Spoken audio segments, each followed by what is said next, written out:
आज पूरे उल्लासनगर में खुलेआम अधिकारियों के पास पैसा चल रहा है, पैसा चाहिए, कुछ भी गलत पेपर देखते ही नहीं है।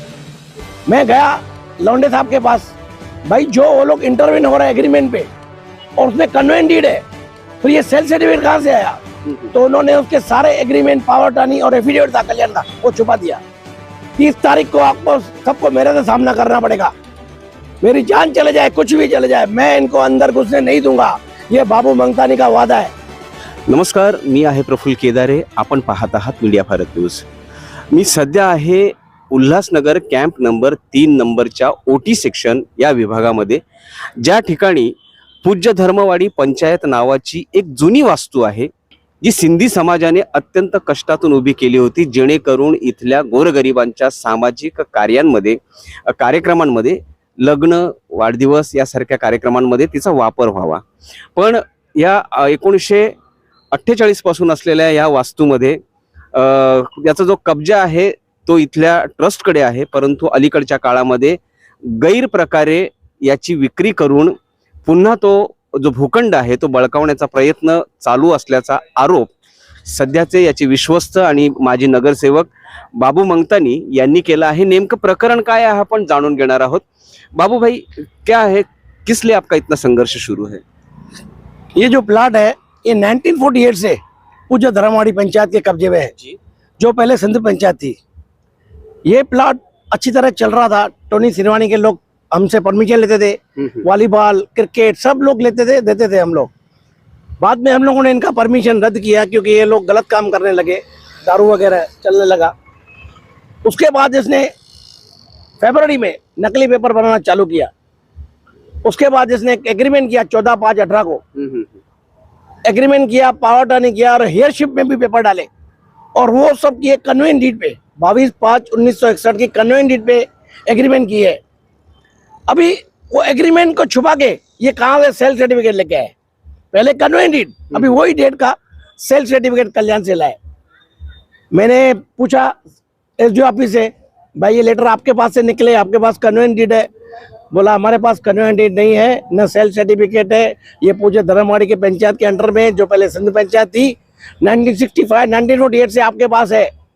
उसमें तहसीलदार, तलाठी, मंडल अधिकारी, एसडीओ सब ने बाकायदे बॉम्बे सेटलमेंट कमिश्नर को भी लिखा है, मुझे भी दिया है।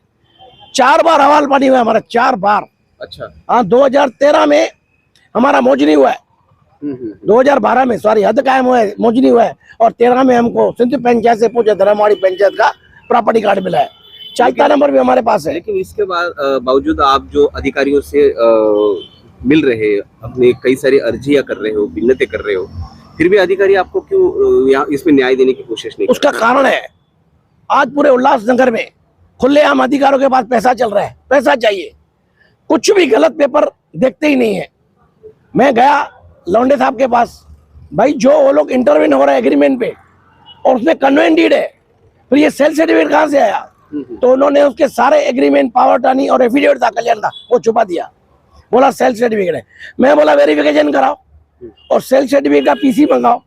पीसी मंगाने को तैयार नहीं है, न रजिस्टर है, न चालान है, न रसिप्ट है, न कवरिंग लेटर है, कुछ भी नहीं, रिकॉर्ड नहीं है। क्या लगता है कि भूमापन अधिकारी हो, यहाँ के प्रांत अधिकारी हो, किसके दबाव में काम कर रही? वो एक नगर सेवक टोनी सिरवानी के कहने पे सब कर रहा है, और सबसे ज्यादा झूठे उसने नगर सेवक ने पेपर बनाए हैं, और वो पेपर देखता ही नहीं है, बस पैसा रखो और कुछ भी कर देता है। मैं बोलता हूँ अगर टोनी सच्चा है तो नार्को टेस्ट करावे, मैं भी करने को तैयार हूँ। नार्को टेस्ट कराए इसका, और वनिता लाला का और टोनी सिरवानी भी खुद करावे। ये झूठे पेपर है। एक ही प्लाट के 2 सर्टिफिकेट नहीं हो सकते, सीडी, एक कन्वेंट डीड और सेल सर्टिफिकेट, दोनों झूठे हैं। तो आपको क्या लगता है कि इन नगर सेवकों को किसका आश्रय होगा? मैं विनती करता हूँ पूजनीय हमारे मुख्यमंत्री साहब और हमारे चौहान साहब जो डोमेली के मिनिस्टर हैं, कि ये सिंधी समाज का प्लाट है। हमारी आपसे विनती है, ऐसे लोगों को मदद मत कीजिए जो सिंधी समाज का प्लाट हड़प करने के पीछे आपको मिसयूज कर रहे हैं, और आपके नाम से ऑफिसरों को फोन जा रही है आपके पीए के वजह से। आज हम बहुत दुखी है। पूरे उल्लासनगर के सिंधियों ने आपको प्यार दिया, आपको वोट दिया, आप उसी का प्लाट आपके कुछ कारपोरेटर हड़प करना चाहते हैं। मेरी विनती है अगर आप उसको सीबीआई जांच कराते हो तो मैं, अगर मेरे नाम पे होए तो मुझे बाकायदे सजा मिलनी चाहिए। अगर उन्होंने गलत किया है झूठे पेपर तो उनको सजा मिलनी चाहिए। मेरी ये विनती है आप लोगों से। दादा, आपको क्या लगता है कि 2 बार 3 बार पहले ही मोजनी हो चुकी है, अभी 30 तारीख को फिर से बाबूजी का कहना है कि ये जबरदस्ती मोजनी हो रही है, तो इसका आप कैसे सामना करेंगे? सामना जो लोग आएंगे बताएंगे, पहले पेपर दिखाएंगे, मोजनी 4 बार हो रही है, जरूरत क्या है, उनके ऑर्डर्स दिखाएं, हमारे परमिशन ले हुए हैं, एनओसी ले हुए हैं। बस। कब्जेदार आप? कब्जेदार हमें 1948 से ना, और सनत के जो भी प्लाट है उसकी हाउस टैक्स अपने अकाउंट से भर रहे हैं, बाय चेक भर रहे हैं, नहीं तो सीए अपने को बोलेगा आप क्यों टैक्स भर रहे हो दूसरे के घर की टैक्स।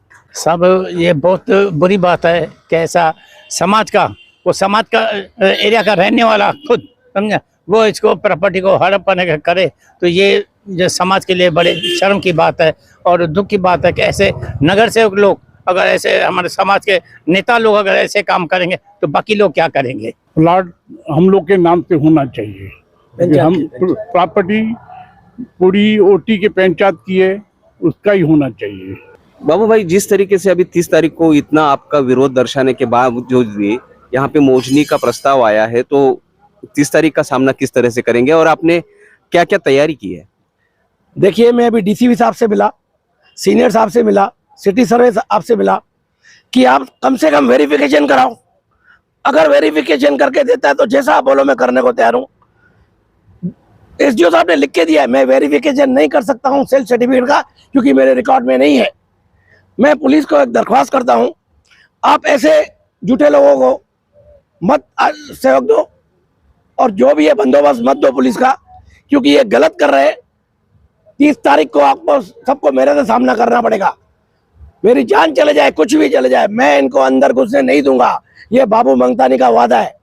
गेल्या अनेक वर्षांपासून संविधानिक पद्धतीने कारवाई करत करत, पाठपुरावा करत करत हा संघर्ष सुरू आहे, परंतु तरी देखील राजकीय दबावापोटी जर अशा पद्धतीनं हा विरोध चिरडला जात असेल तर नेमकं सरकार कोणाच्या बाजूने आहे हे आपल्याला 30 तारखेला बघायचं आहे।